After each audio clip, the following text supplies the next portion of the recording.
జై శ్రీమన్నారాయణ. ఈరోజు మనం ధర్మపదం గ్రంథంలోని చాప్టర్ 5 విభాగము 10 యతో ధర్మస్తతో జయ అని దుర్యోధనుడిని దీవించిన తల్లి గాంధారి. ఆ పలుకులు జ్ఞాపకం వచ్చి బాధపడుతూ ఉన్నది గాంధారీ మాత. మహారాజా అలా వ్యాసమునుల వారు చెప్పి వెళ్ళిపోయిన తర్వాత ధర్మరాజు ఇతర పాండవులంతా శ్రీకృష్ణుడిని ముందుంచుకొని మాత గాంధారి, మాత కుంతి, ధృతరాష్ట్ర మహారాజును తీసుకొని అలా యుద్ధభూమిలోకి నడిచి వెళ్తూ ఉన్నారు. కురు స్త్రీలు 100 మంది కురు కుమారులు, ఇతర వీరులు వారి వారి భర్తల శవాలను చూసి గగ్గోలు పెడుతూ ఏడుస్తూ ఉన్నారు, పిడబొబ్బలు గీస్తున్నారు. ఆ కోడండ్రు ఇతర వీరుల యొక్క భార్యలు ఏడుస్తున్న ఆ ఏడుపులు విన్నటువంటి గాంధారీదేవి శ్రీకృష్ణ పరమాత్ముడిని దగ్గరికి పిలిచి ఇలా అంటుంది: శ్రీకృష్ణ, నీవు ధర్మం తెలిసిన వాడివి, దేవుడివి. చూడు, వీరంతా నా 100 మంది కోడళ్ళు. చనిపోయిన వారి భర్తల ముఖాలు, శరీరాలు చూసి ఏడుస్తున్నారు. వారి ఏడుపు ఆర్పగలమా? చూడు కృష్ణ, తమ పతుల శవాలపైన పక్షులు, నక్కలు పడి పీకు తింటుంటే వాటిని అదిలించి తోలలేక బలం చాలక బలహీనపడి ఏడుస్తున్నారు నా కోడళ్ళు, రాణులు అంతా కలిసి. ఆహా కృష్ణ, చూడుము, ఆ శల్యుడు, ద్రుపదుడు, కర్ణుడు, ద్రోణుడు, భీష్ముడు చనిపోయిన తర్వాత కూడా వారి కళ తగ్గలేదు. చూడు, వారు దివ్య కాంతితో వెలిగిపోతూ ఉన్నారు. ఇటు చూడు, ఈ బాల సూర్యుడి వలె వెలిగిపోతున్నటువంటి అభిమన్యుడు ఎంత దివ్య శక్తితో, దివ్య కాంతితో వెలిగిపోతూ ఉన్నాడు. అటు చూడు, మహామహులైన మహావీరులు, రాకుమారులు చనిపోయి గుట్టలుగా ఉన్నారు. ఇదంతా కూడా నీ ఘనకార్యమే శ్రీకృష్ణ, ఇదంతా నీ ఘనకార్యమే అని అన్నది ఆ రాజమాత. అలా వెళ్తూ గాంధారీదేవి తన జ్యేష్ఠ కుమారుడు దుర్యోధనుడి శవాన్ని చూసి ఒక్కసారిగా పడిపోయింది, మూర్ఛపోయింది.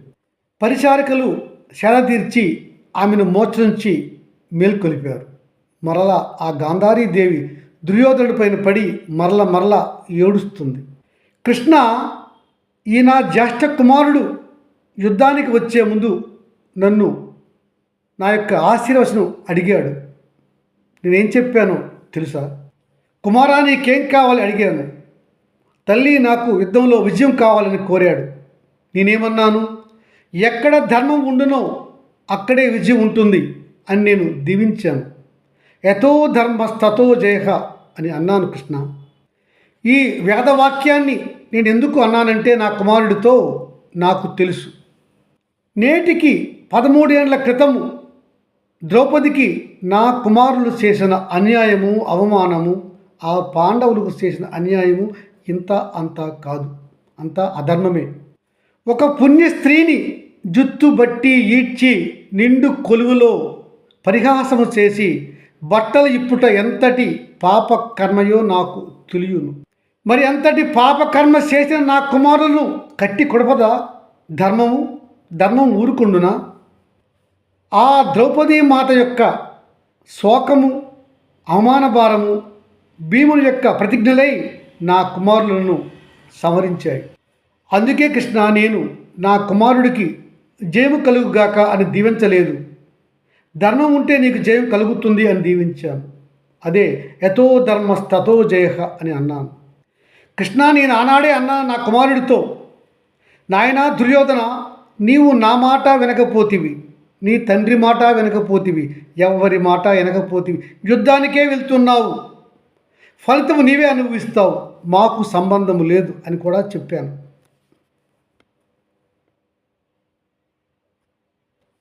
ఇంకా ఏమన్నానంటే, కుమార దుర్యోధన, యుద్ధములో వెనుదిరిగి రాకు, యుద్ధములో వెన్నిచ్చి పారిపోకు.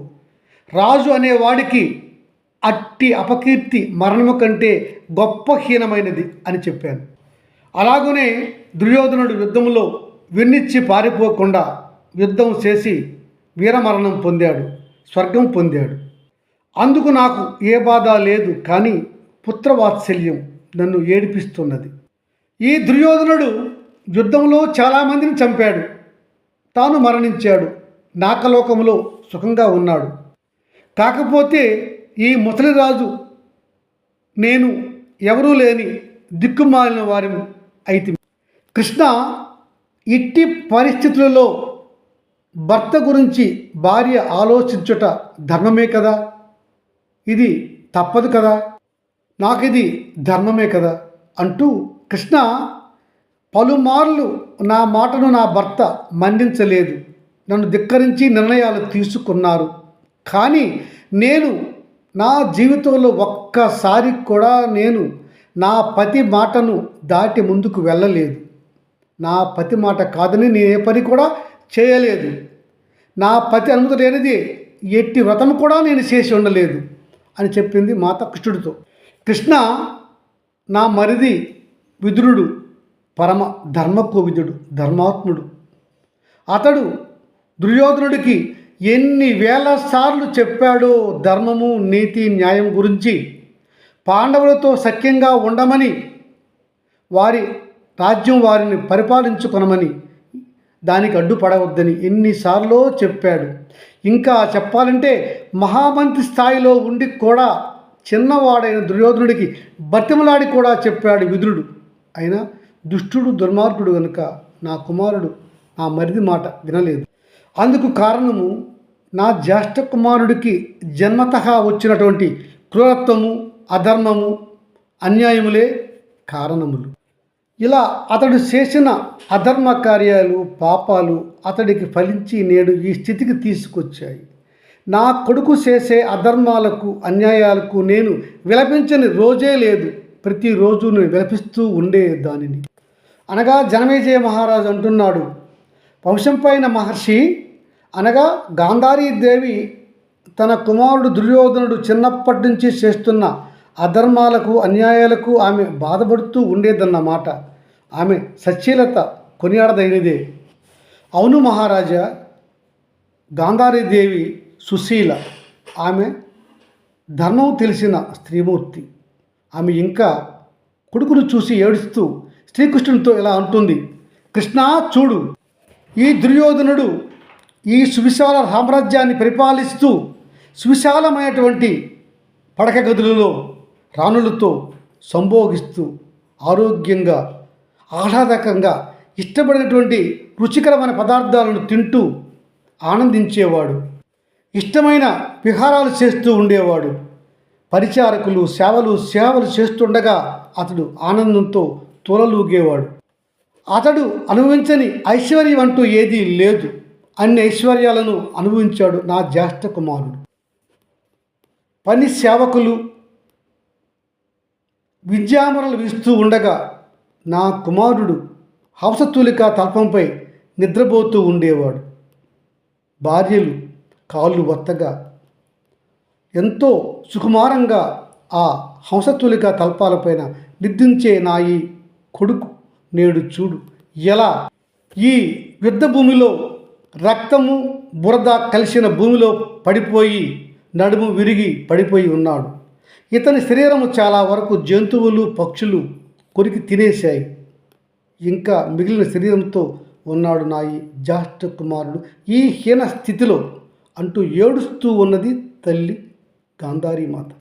కృష్ణ, నా ఈ కుమారుని ఐశ్వర్యము ఏమైనదో కదా, ఆహా దైవమా, అంతటికీ కారణం నువ్వే కదా కృష్ణ అంటూ కృష్ణుడు నిందిస్తూ ఉన్నది ఆ తల్లి. జై శ్రీమన్నారాయణ.